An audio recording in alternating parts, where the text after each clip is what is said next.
Hello students, तो आज हम मेंस्ट्रुअल साइकिल का पार्ट 2 वीडियो बना रहे हैं। तो इसमें हम देखेंगे मेंस्ट्रुअल साइकिल को, इसमें हम ग्राफ से समझेंगे।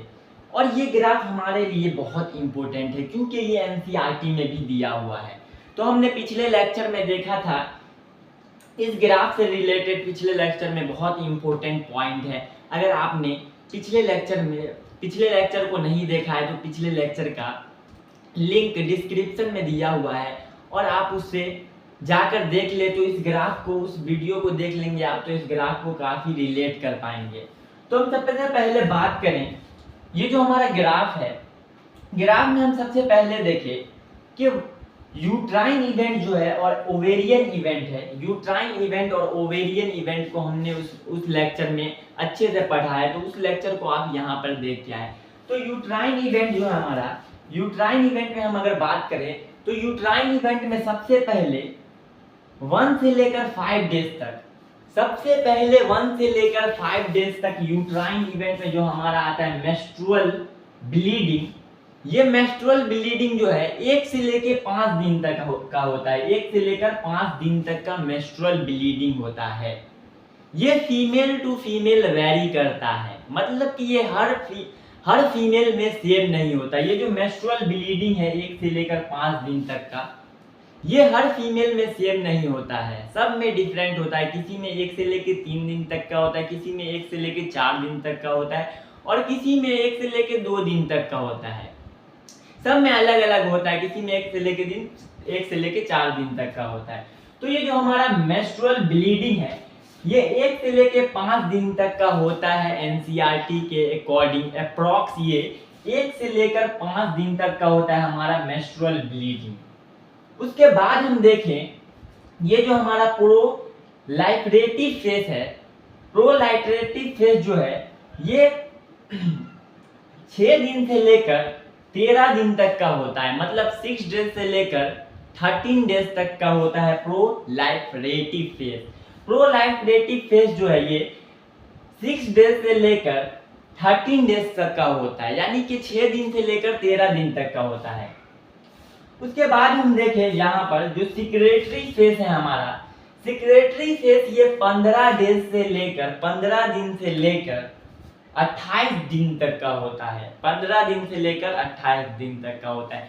क्या होता है कि हमारा मेंस्ट्रुअल साइकिल जो है ये पूरा 28 डेज का होता है, 28 डेज का होता है, जिसमें से ये जो हमारा सिक्रेटरी फेज है, सिक्रेटरी फेज जो है ये 15 दिन से लेकर 28 दिन का होता है। हम बात करें कि ओवेरियन इवेंट में हम देखें तो ओवेरियन इवेंट कितने दिन का होता है। ओवेरियन इवेंट की बात करें तो ओवेरियन इवेंट में सबसे पहला आता है हमारा फॉलिक्यूलर फेज। फॉलिक्यूलर फेज जो है ये फॉलिक्यूलर फेज 6 दिन से लेकर 13 दिन का होता है। फॉलिक्यूलर फेज हमें कहां पर देखने को मिलता है, हमसे क्वेश्चन पूछ लिया जाता है कि जो हमारा यूट्राइन इवेंट है, यूट्राइन इवेंट में जो हमारा प्रोलाइटरेटिव फेज है, प्रोलाइटरेटिव फेज के पास ओवेरियन इवेंट के कौन से फेज प्रेजेंट होते हैं, पूछ लेते हैं। प्रोलाइटरेटिव फेज के पास ओवेरियन इवेंट के कौन से फेज प्रेजेंट होते हैं, तो ओवेरियन इवेंट के कौन से फेज प्रेजेंट होते हैं, फॉलिक्यूलर फेज प्रेजेंट होते हैं। और यहाँ पर फॉलिक्यूलर फेज क्यों प्रेजेंट होता है, फॉलिक्यूलर फेज इसलिए प्रेजेंट होता है क्योंकि यहाँ पर हम देख रहे हैं फॉलिकल का डेवलप होता है, हम इसे अभी पढ़ने वाले हैं। यहाँ पर फॉलिकल का डेवलप होता है, इसीलिए इसे फॉलिक्यूलर फेज कहा जाता है। इसी तरह से इसे प्रोलाइटरेटिव फेज क्यों कहते हैं, प्रोलाइटरेटिव फेज इसलिए कहते हैं, प्रोलाइटरेटिव मतलब होता है मैं बनाना किसी भी चीज। तो यहाँ पर क्या होता है कि यूट्राइन इवेंट में क्या होता है, इसे प्रोलाइटरेटिव फेज कहते हैं। प्रोलाइटरेटिव फेज में क्या होता है, यहाँ पर जो एंडोमेट्रियम की वॉल होती है वो बन रही होती है, इसीलिए इसे प्रोलाइटरेटिव फेज कहते हैं। इसी तरह से हमारा देखिए ओवेरियन इवेंट में हम देखें, दूसरा है हमारा ओवेलेटरी फेज। ओवेलेटरी फेज होता है और ओवेलेटरी फेज ये 14 डेज पर आता है। जो हमारा मेंस्ट्रुअल साइकिल होता है 28 दिन का, उसमें जो जब 14 डेज आता है तब होता है ओवेलेटरी फेज आता है। यहाँ पर ओव्यूलेशन होता है, ये है हमारा ओवेलेटरी फेज और ये सिर्फ 1 दिन का होता है। ये 14 डेज पर आता है और ये सिर्फ 1 दिन का होता है ओवेलेटरी फेज। इसे ओव्यूलेटरी फेज इसलिए कहते हैं, 14 डेज जो होता है हमारा मेंस्ट्रुअल साइकिल का, इसे इसलिए ओव्यूलेटरी फेज कहते हैं क्योंकि यहाँ पर हम देख रहे हैं कि यहाँ पर ओव्यूलेशन होता है, हमारी पढ़ने वाले से यहाँ पर ओव्यूलेशन होता है, इसीलिए हम इसे ओव्यूलेटरी फेज कहते हैं। 14 डेज में हमारा होता है ओव्यूलेटरी फेज। उसके बाद हम देखिए ओवेरियन इवेंट में हमारा आता है ल्यूट्रल फेज, और ल्यूट्रल फेज जो कि 15 दिन से लेकर 28 दिन तक का हमारा होता है ल्यूट्रल फेज। तो ल्यूट्रल फेज की हम बात करें, ये 15 दिन से लेकर 28 दिन तक का होता है। तो ल्यूट्रल फेज इसे क्यों कहा जाता है? इसे हम ल्यूट्रल फेज इसलिए कहते हैं क्योंकि यहाँ पर हम देख रहे हैं जब ओव्यूलेशन होता है तो ओव्यूलेशन होने के बाद बनता है कॉर्पस ल्यूटियम। तो कॉर्पस ल्यूटियम जब बनता है इसीलिए इसे हम ल्यूट्रल फेज कहते हैं। तो हम बात करें कि जब मेंस्ट्रुअल साइकिल होता है तो मेंस्ट्रुअल साइकिल के दौरान क्या होता है? मेंस्ट्रुअल साइकिल के दौरान क्या होता है कि जो पुटेटरी हार्मोन्स होते हैं, मेंस्ट्रुअल साइकिल के दौरान पुटेटरी हार्मोन्स जो होते हैं वो धीरे धीरे बढ़ते रहते हैं। पुटेटरी हार्मोन्स धीरे धीरे बढ़ते रहते हैं। कौन हार्मोन्स होते हैं? वो होते हैं LH और FSH। LH और FSH हार्मोन्स जो है ये धीरे धीरे बढ़ते रहते हैं। LH जो है ये ल्यूटिनाइजिंग हार्मोन होते हैं और FSH जो है ये फॉलिकल स्टिमुलेटिंग हार्मोन्स होते हैं। तो फॉलिकल स्टिमुलेटिंग हार्मोन्स अगर धीरे धीरे मेंस्ट्रुअल साइकिल के ग्राफ में बढ़ रहे हैं तो क्या होगा? क्योंकि ये फॉलिकल स्टिमुलेटिंग हार्मोन है तो ये फॉलिकल का डेवलपमेंट करेगा। तो इसी तरह से क्या होता है कि जब ये हार्मोन धीरे धीरे बढ़ रहे होते हैं, फॉलिकल स्टिमुलेटिंग हार्मोन्स बढ़ते हैं धीरे धीरे, तो यहाँ पर क्या होता है जैसे जैसे फॉलिकल स्टिमुलेटिंग हार्मोन्स बढ़ते हैं तो यहाँ पर फॉलिकल का डेवलपमेंट होता है। फॉलिकल का डेवलपमेंट होता है तो फॉलिकल ये प्राइमरी फॉलिकल होता है, प्राइमरी फॉलिकल से ग्रो होकर सेकेंडरी फॉलिकल में बनता है और फिर उसके बाद ग्रो होता है टर्सरी फॉलिकल में, और टर्सरी फॉलिकल के बाद हमारा बनता है ग्राफियन फॉलिकल। तो होता क्या है जब फॉलिकल ग्रो हो रहे होते हैं तो क्या होता है कि फॉलिकल में होता है ग्रेनुलोसा सेल। हमने फॉलिकल डेवलपमेंट में देखा था कि फॉलिकल के अंदर होते हैं ग्रेनुलोसा सेल और ग्रेनुलोसा सेल क्या करते हैं? एस्ट्रोजन सीक्रेट करते हैं। ग्रेनुलोसा सेल एस्ट्रोजन सीक्रेट करते हैं।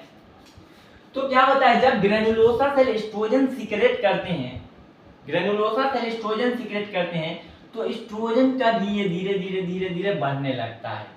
तो क्या होता है जब फॉलिकल जो है ये टर्सरी फॉलिकल से ग्राफियन फॉलिकल बनता है तो ग्राफियन फॉलिकल जो है ये एक मैच्योर फॉलिकल होता है। तो एक मैच्योर फॉलिकल होता है इसीलिए ये इसमें मैच्योर फॉलिकल होता है तो ये ज्यादा एस्ट्रोजन सीक्रेट करता है, और ज्यादा एस्ट्रोजन जब सीक्रेट करता है तो इस एस्ट्रोजन का पीक लेवल हाई हो जाता है, ये पीक पे पहुंच जाता है, पीक बना लेता है।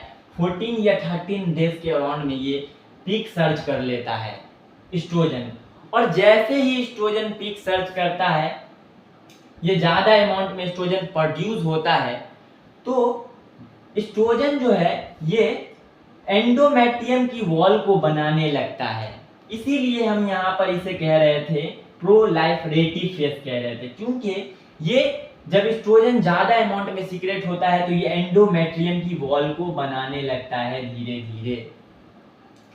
तो यहाँ पर जो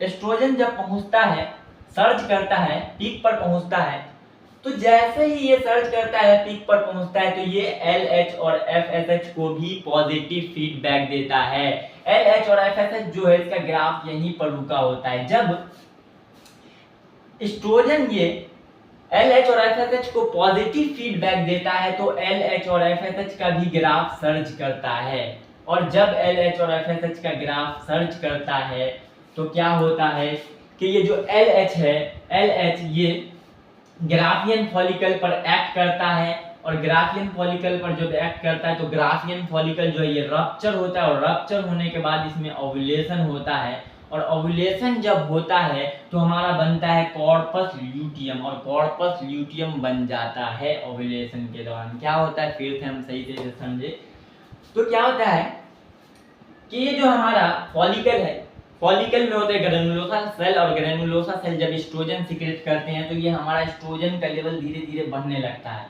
फिर जब हमारा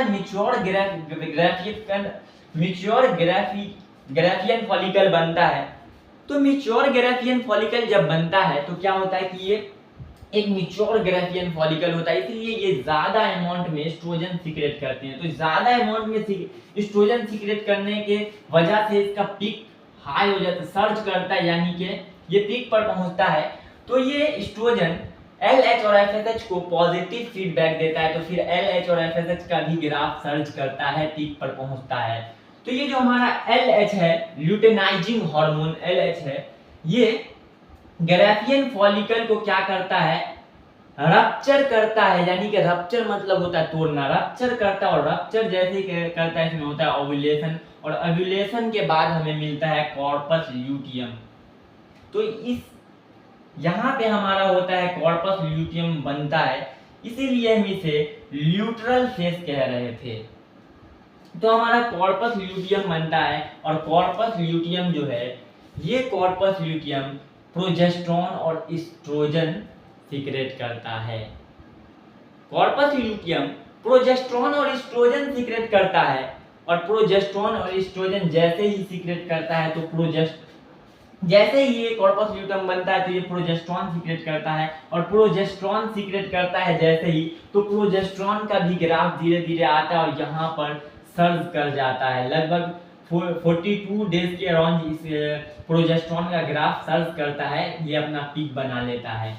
और ये जो कॉर्पस ल्यूटियम है, ये एस्ट्रोजन भी सीक्रेट करता है, इसी वजह से यहाँ पर एस्ट्रोजन का भी ग्राफ सर्च करता है और ये भी अपना पीक बना लेता है। तो क्या होता है, अक्सर बोर्ड के एग्जाम में पूछ लिया जाता है कि किस हार्मोन का ग्राफ, कौन सा हार्मोन 2 दफा सर्च करता है, यानी कि 2 दफा अपना पीक बनाता है। तो एस्ट्रोजन जो है, ये हमारा एस्ट्रोजन, ये 2 दफा सर्च करता है, 2 दफा अपना पीक बनाता है। तो हम बात करें कि ड्यूरिंग प्रेगनेंसी, जब प्रेगनेंसी नहीं होती है, नो प्रेगनेंसी, जब प्रेगनेंसी नहीं होती है तो ये कॉर्पस ल्यूटियम धीरे धीरे डीजनरेट हो जाता है। तो सवाल ये पैदा होता है कि कॉर्पस ल्यूटियम ये डीजनरेट क्यों हो जाता है। कॉर्पस ल्यूटियम डीजनरेट इसलिए हो जाता है क्योंकि कॉर्पस ल्यूटियम जो है, ये कॉर्पस ल्यूटियम जब बनता है तो ये सीक्रेट करता है प्रोजेस्टेरोन और एस्ट्रोजन, और प्रोजेस्टेरोन और एस्ट्रोजन जब दोनों होते हैं तो ये दोनों मिलकर LH और FSH को निगेटिव फीडबैक देते हैं, जिसकी वजह से LH और FSH ये खत्म हो जाता है, इसीलिए ये कॉर्पस ल्यूटियम डीजनरेट हो जाता है। क्योंकि LH और FSH ही तो यहाँ पर कॉर्पस ल्यूटियम को LH ही तो एक्ट करके यहाँ पर फॉलिकल, ग्राफियन फॉलिकल को LH ही तो एक्ट कर रहे हैं, तो तभी तो कॉर्पस ल्यूटियम हमारा बन रहा है। तो जब ये हमारे हार्मोन ही नहीं है ग्रो करने वाले कॉर्पस ल्यूटियम को, तो कॉर्पस ल्यूटियम डीजनरेट तो होगा ही। तो फिर उसके बाद हम क्या देखते हैं, ड्यूरिंग प्रेगनेंसी के दौरान क्या होता है। तो दूसरा सवाल ये पैदा होता है कि अगर प्रेगनेंसी हो गई तो फिर कॉर्पस ल्यूटियम जो ये डीजनरेट हो जाएगा, खत्म हो जाएगा। जब LH है ही नहीं तो इसे प्रोटेक्ट कौन करेगा, बनाएगा कौन। तो उस कंडीशन में होता है HCG हार्मोन, जो कि LH की तरह एक्ट करता है और कॉर्पस ल्यूटियम को मेंटेन करके रखता है। फिर हम यहाँ देखें, ये जो हमारा है LH और FSH के ग्राफ के लेवल बढ़ रहे हैं तो इसे पुटेटरी हार्मोन कह रहे हैं। ये हमारे LH और FSH हार्मोन से इसे पुटेटरी हार्मोन कह रहे हैं। यहाँ पर हमारा फॉलिकल का डेवलप हो रहा है तो इसे ओवेरियन फॉलिकल कहते हैं। और यहाँ पर हम देख रहे हैं ओवेरियन हार्मोन है हमारे एस्ट्रोजन और प्रोजेस्टेरोन, और इसे हम कहते हैं यूट्राइन वॉल। तो होता है क्या है, जब ब्लीडिंग जो होती है, ब्लीडिंग स्टार्ट होती है तो ये जो हमारा इंडोमेट्रियम की वॉल है ये टूट जाती है, इंडोमेट्रियम की वॉल टूट जाती है। और फिर क्या होता है कि जब हमारा एस्ट्रोजन सीक्रेट करता है, फॉलिकल एस्ट्रोजन सीक्रेट करता है, और जब मैच्योर ग्राफियन फॉलिकल बनता है तो हाई अमाउंट में एस्ट्रोजन सीक्रेट होता है, तो फिर से हमारा इंडोमेट्रियम की वॉल बनने लगती है। तो आज के लिए इतना ही, मिलते हैं अगले लेक्चर में, तब तक के लिए टाटा बाय बाय।